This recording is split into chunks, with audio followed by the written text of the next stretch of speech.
Yes, I am a perfume nut. I'm sorry to say. So I don't let students smell perfumes because they might enjoy it, because I enjoy it. By the way, it's much harder than you think if you smell something which is really familiar to actually name the chemical that's in there, especially vanilla. Everyone knows vanilla. Vanilla is used everywhere in perfumes, and I only had twice that student picked it out, which I found amazing, actually, because it's such a familiar smell. Anyway, I can talk about perfume all day long, but I won't, I promise. I think the clicker works, I hope. Okay, there we have it. Ta-da! Mind beyond matter, artificially reflecting on human consciousness. I did do PhDs. Bad idea, you should never do that. When you're young, you're fine, but when you're older, let me put it this way, your back is not as flexible as you are in youth, so bending before a committee was much harder than I thought it would be. So, but I enjoyed it. I enjoyed myself nevertheless, so don't worry about it. I was told I can take a bit longer of your time, but I'm not sure if you're going to enjoy it, so I try to keep it as short and painless as I possibly can. Oh, by the way, I also blog, but never mind. Okay. The first thing what I want to show you is a quote from a very famous chemist, Peter Atkins. I still remember his books well because we got his books in the first 3 years of our chemistry courses. And he's a very bright man. He's extremely intelligent, but his material, how he wrote stuff, especially in physical chemistry, is very dense. I mean, not dense as stupid, but dense as every sentence has meaning. So it was very hard to study the man. But this is what he says in his more, let me put it this way, philosophical approach. The scientific method is the only means of discovering the nature of reality. And that's sort of, okay, that's interesting. Or not. But this is at least his view. And of course, he's a very, very particular chemist. He's very straightforward in his thinking about reality and how science interacts with reality. And this is how he views that. And by the way, many chemists, many physicists, many scientists, which are more to the hard sciences, obviously, social science is not really science at all. But oh, did I say something wrong? I'm awfully sorry. No, that's nonsense, obviously. But you see, especially the hard sciences, quite a few people think that way. Okay, but this is sort of the broad view. Let's sort of zoom in on, for instance, what Carl Sagan said. I love Carl Sagan. He's such a great communicator about science.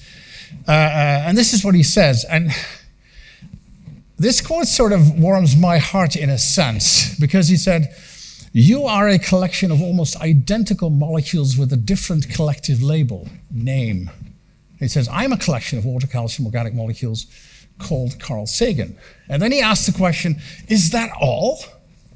And he says, "I find it elevating that our universe permits the evolution of molecular machines, us, as intricate and subtle as we are."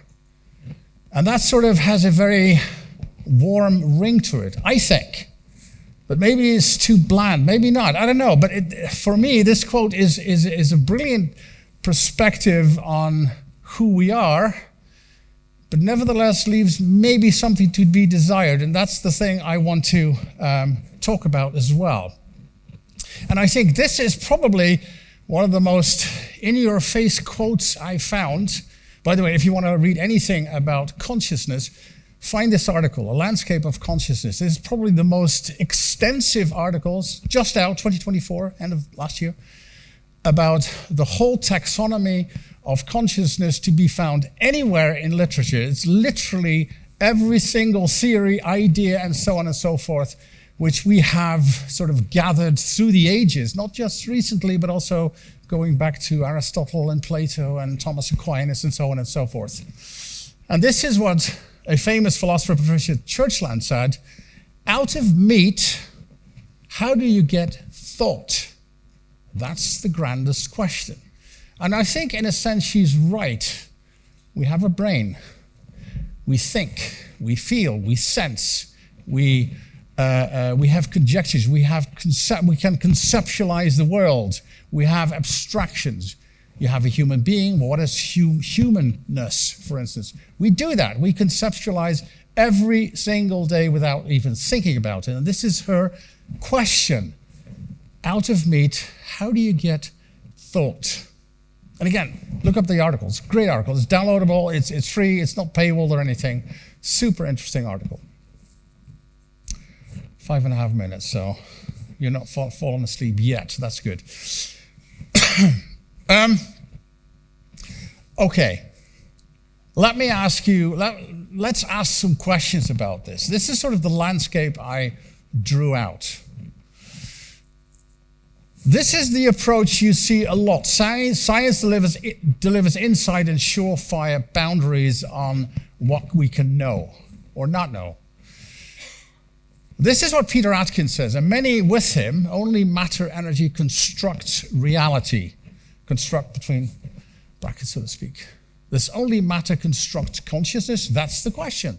That's the question I want to sort of try to discuss with you all. Well, discuss, I'm just monologuing, but anyway. So let's look whether the above is actually true. Can we say something about these approaches I have showed you? I will do it in two ways. It's unfortunate that I don't see I have used every single as a sort of a separate thing, but I have to show you everything at the same time, which is sort of a shame, I guess, but oh well, we have to make do as it is present itself. So I do two things, AI versus us versus infinity. I love to think about infinity. It's bloody scary, but it's interesting. And I also want to think with you about, is the brain some sort of computing entity or not? What can we say about that? Okay, this is, by the way, my dad when he was 3 years old. And I only saw this lately, but he has a pipe in his hand. I thought, oh, that's what we did in 1933. That's fine. And I think it even contains tobacco, as far as I can tell, but I'm not sure. But this is actually my dad. This is when he was 3 years old. I discussed this with a very famous mathematician. Young children have a pretty good sense of infinity, even when they're young. I had the same experience too. You start to count. 1, 2, 3, 4, 5, 6, 7, 20, 100, 1,000, billion. How far can you go? Well, there is no end to it. It keeps on and on and on. And I still remember that as a kid, you can have 1 billion and add 1. And you have 1 billion and 1. So that sort of goes on and on and on and on. But that's interesting. Infinities have no role to play in our daily lives whatsoever. By the way, as George Cantor, the famous 19th century mathematician, showed, we have many different sorts of infinities. This is just one of them, but there are all sorts of different infinities, the one bigger than the other. Think about that. One infinity is bigger than another. Yes, indeed. And our sense of infinities does not define by any empirical observation whatsoever. Even if we look at the universe, which is a pretty big place, as you all know, infinity does not extract itself from the universe itself. There's one experience I had as a kid, and I still remember this vividly. When I was 7 or 8 years old, I was scared to death about the idea that we would find the wall where the universe would stop. That scared me shitless. Really, I'm not kidding. I thought it was a frightening idea that you can see, oh, there's the end of the universe. No matter how big, that sort of scared me. I felt confined in a box, so to speak. But we also know from math, infinities are everywhere. And this is interesting. I've discussed this with a few mathematicians. AI is just a computer program, people. AI sounds fancy, but it's just an if this, then that. A bit sprinkled with stats, with that probability calculus, but it's not really that interesting, AI. Is by default, by definition, limited.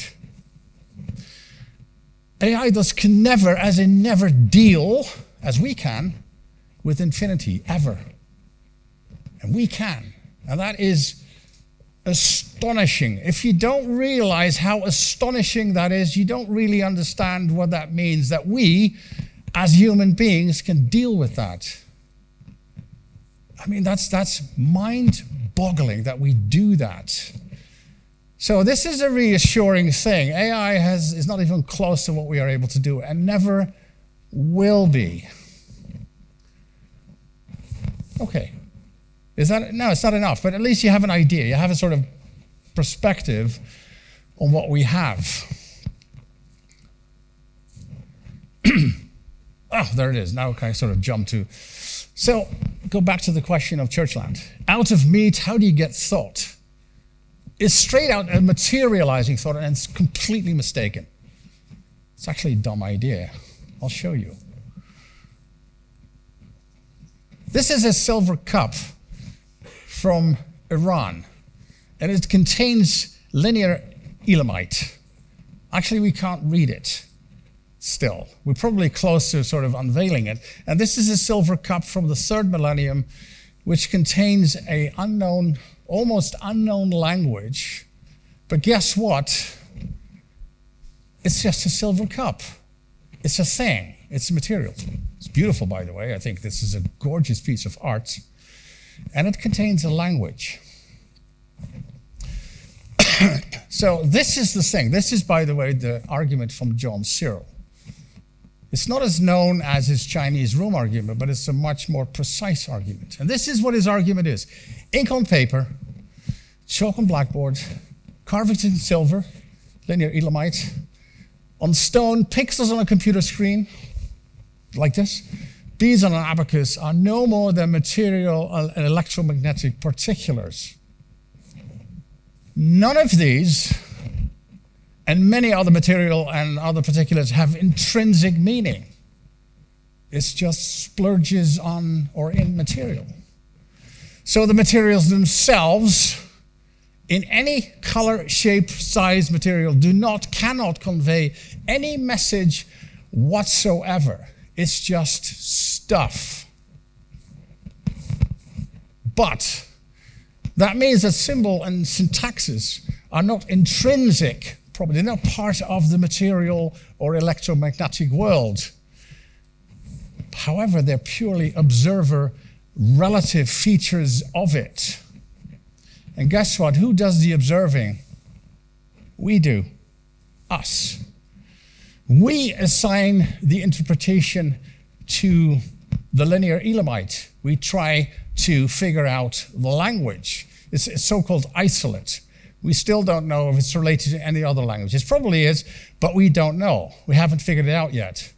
We haven't figured it out yet. The silver cup itself contains nothing other than in relation to us.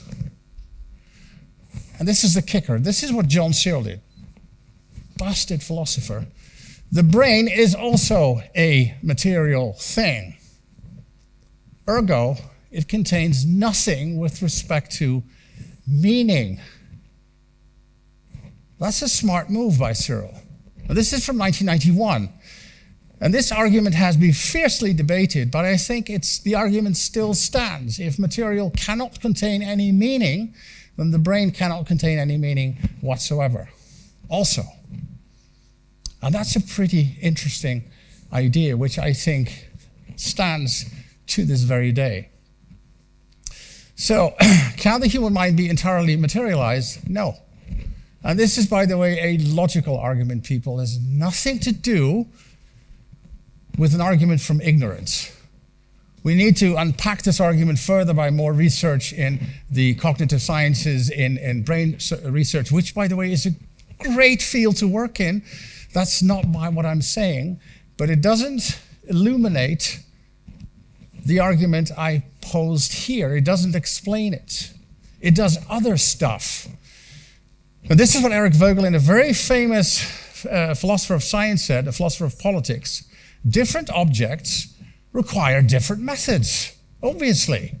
A political scientist who tries to understand the meaning of Plato's Republic will not have much use for mathematics. Obviously not. You have to look at a different field. And a biologist who studies the cell structure will not have much use for a method in classical philology and principles of hermeneutics. No, of course not. That would be silly. So I think that's the field of science which needs to be very wary of method and research effort. They are closely linked. You cannot bombard the whole field of science. That's why my remark on the social sciences not being science is obviously a silly remark. Because I cannot capture that field, which is way more complicated than the field I work in, toxicology and chemistry. That's simple stuff. Social sciences, history, way more complicated because we are involved. Let me wrap up. I'm 15 minutes in now. You probably drop off now. I like this C.S. Lewis quote about the relationship between an astronomer and a star or an object in the universe. And he says the relationship between the astronomer and the star is interesting and also weird because we can say something about these two. We can say that the astronomer can say something true about a star, its mass, its frequency of emitting light, and so on and so forth. The brain may be in all sorts of relations to the star, no doubt, has spatial relation, but to talk of one bit of matter as being true about another bit of matter seems to be nonsense. And that's it. Thank you very much.